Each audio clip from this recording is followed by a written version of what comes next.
Well, I think we talked about it, understanding that in that first half, we had a lot of great looks around the three-point line, and we came out with 0. So we got to continue to understand that we just can't live by shooting the three. We made the adjustment in that second half by attacking the basket, knowing that they're well coached and they're going to play hard. So this is for us to continue to protect home. You can look at it in all kind of different ways. A getaway game, the last game of a homestand. So we have to protect home, and we got to come out with some energy. You guys get to the line 35 times against Charlotte, a team that doesn't put teams on the line much at all. How much, that was something we didn't see a lot before early on in the season. How much emphasis has there been on trying to get to the line? Well, it's kind of, we're trying to play inside out, attack the paint, put pressure on the defense. A perfect example is Charlotte doesn't, foul. Their coach yells, "Don't foul," from the sidelines, and we found a way to get to the line. We thought Joe had some great looks in that first half or throughout the game of in the paint. Some of them went, some didn't, but continue to keep attacking and keep sharing the ball. I think Darren's had a steal in 16 straight games, like 1 steal per game or something like that. I think you had a streak about 21 straight games yourself way back when you played with the Nets. First of all, what is that? How difficult is that to get 1 steal per game? And is that something that just shows, I guess, he's playing more on that side of the ball, something I guess you want him to do a little bit more focus on? Well, way back they used to pad my stats, so I don't know how to answer that after that comment of way back. But I think, it just shows, not just Darren, and not to take what he's doing a lot of things for us great, but we're getting a lot of deflections, a lot of hands-on balls, and that's what we have to do if we can't rebound the ball. And Darren's come up with 16 straight. I don't want to shortchange him. So, we got to continue to keep coming up with steals, finding other ways to get the ball if we can't rebound it. Jason, obviously the season didn't start the way you probably preferred, and a lot of issues and bumps in the road. How have you mentally persevered, and now you guys got a chance to 3rd seed and kind of made it through when it didn't seem like things would be so rosy?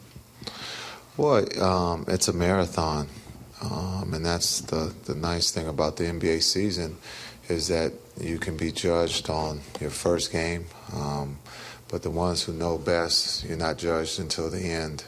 And that's, when you look at our team, we're a veteran ball club, and no one in that locker room panicked. We kept playing. No one used any excuses.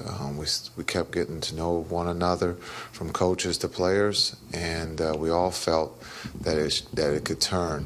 But we just have to keep working the process, and that's what guys did. And, I don't think we would like it any other way. I know it was tough there early on. But we understand what it feels like when things go bad, so we can always reflect.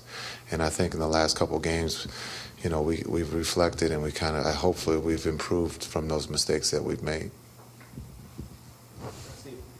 Jason, how has the process gone with Paul as far as integrating him into the offense and finding out how best to use him?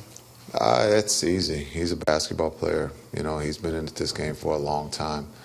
And he's done it quite well at a high level. And, I think he's made the adjustment of moving to the power forward or the 4 or stretch 4, however you guys want to call it.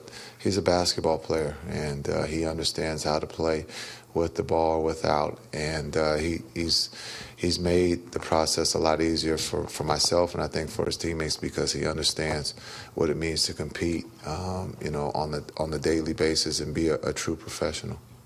Jason, when we talk about those first few months, would you confess to any crisis of faith at all during that time? Was there a moment when you said, "Oh, this may not work"? No, we had a lot of long coaches meetings. We had a lot of conversations with players, but there was never a panic of like maybe I should have kept playing. Maybe we should have went on vacation a little bit longer. Sometimes you have to face, adversity right off the bat, and you get to find out who is really in and who's out. And those guys in that locker room are truly in, and that's what makes it special.